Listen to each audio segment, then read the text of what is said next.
This is my TED Talk, What is Good Art? And I'm Jasper. Some people say that the main difference between art and design is that art doesn't have a function, but is provoking feeling and thought not a function on its own? When viewed correctly, any good art can cause a viewer to reflect on themselves and the world around them. But what makes art good, and how do I view good art? These are questions that I know I have personally pondered before, and I think a few others have too. Our current climate seems to be in an odd era. Our art climate, that is.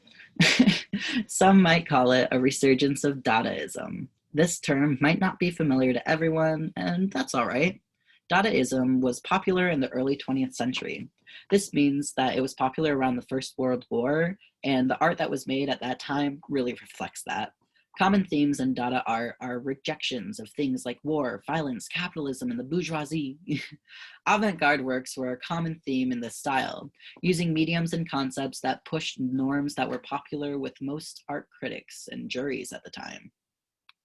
A famous name in the Dada movement is Marcel Duchamp. He's well known for pushing a big boundary in the art community.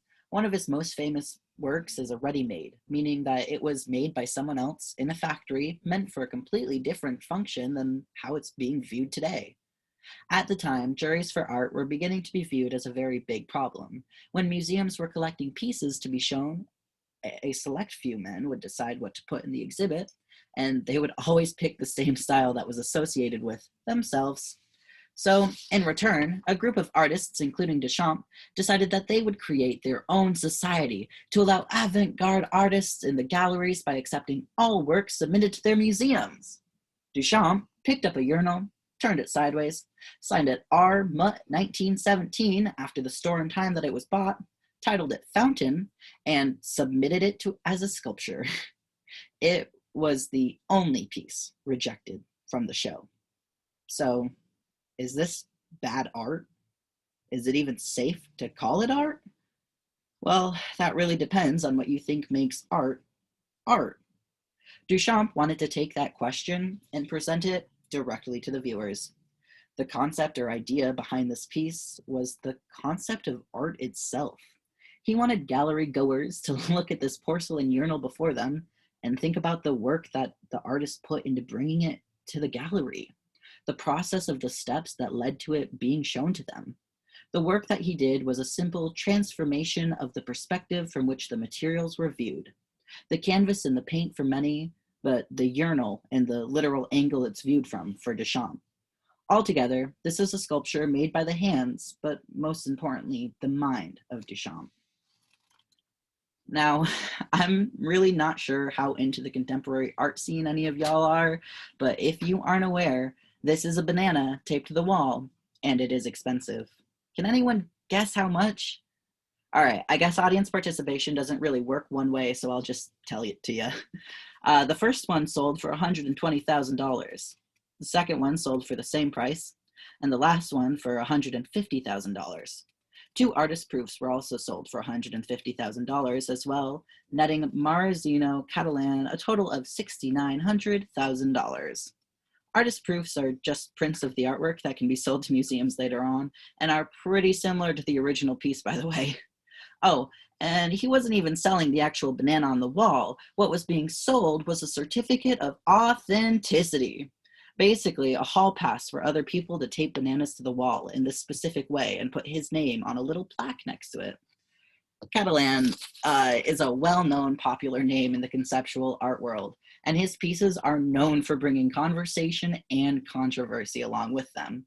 In a way, buying this piece of art just for the name tied to it is similar to how schoolboys will spend hundreds of dollars to get a t-shirt that has the words Supreme and North Face on it. But this banana is not playing the part of a banana at all. Catalan was purposely putting the art community and the affluent buyers on blast, showing the world just how absurd it is that someone will pay for something or appreciate it if you tell them it's good. This piece of conceptual art that sheds a light, this piece of conceptual art sheds a light on the current art climate. Sarah Green from the art assignment says the artwork isn't just the banana. Neither is it the certificate of authenticity, really. It's all of us. It's those who flock to see it, our response to it, our memes, the press, this video. And later viewers online added that the outrage and backlash are part of the art as well. The discussion of the piece spreads its name and raises its notoriety and in turn value. Sol LeWitt once said, "In conceptual art, the idea or concept is the most important aspect of the work. It means that all the planning and the decisions are made beforehand, and the execution is a perfunctory affair."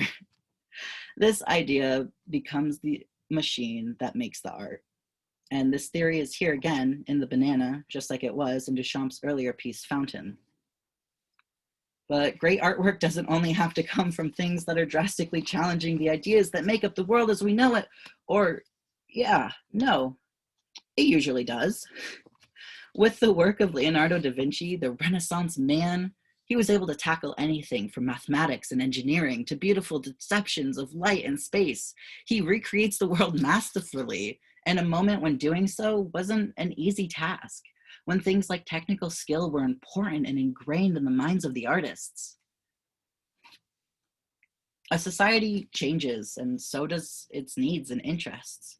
For an artist like Monet, showing the world as he sees it means capturing its impressions in a quick moment.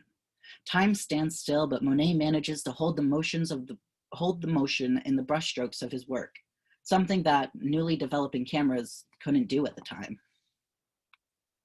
Van Gogh pulls emotional responses from viewers with Starry Night by using bold color and contrast while still showing great control of his brushstrokes as well. In other words, he opens up a part of himself to the viewers and lets down his guard, inviting them into his perception of the world. Art doesn't necessarily have to focus on technical skills like brushstrokes, color theory, balance in a piece, or even the dreaded concept alone. These things don't necessarily make up good art. They're just along for the ride. You know that you're looking at good art when you feel a deep connection to it, a call to action, the recollection of a faded memory, a bit of excitement, or even fear, maybe? I'm not sure. Good art is different for everyone. In short, like what you want, there's no right way to look at art, and don't let anyone tell you you're wrong, unless you're being a snob about it.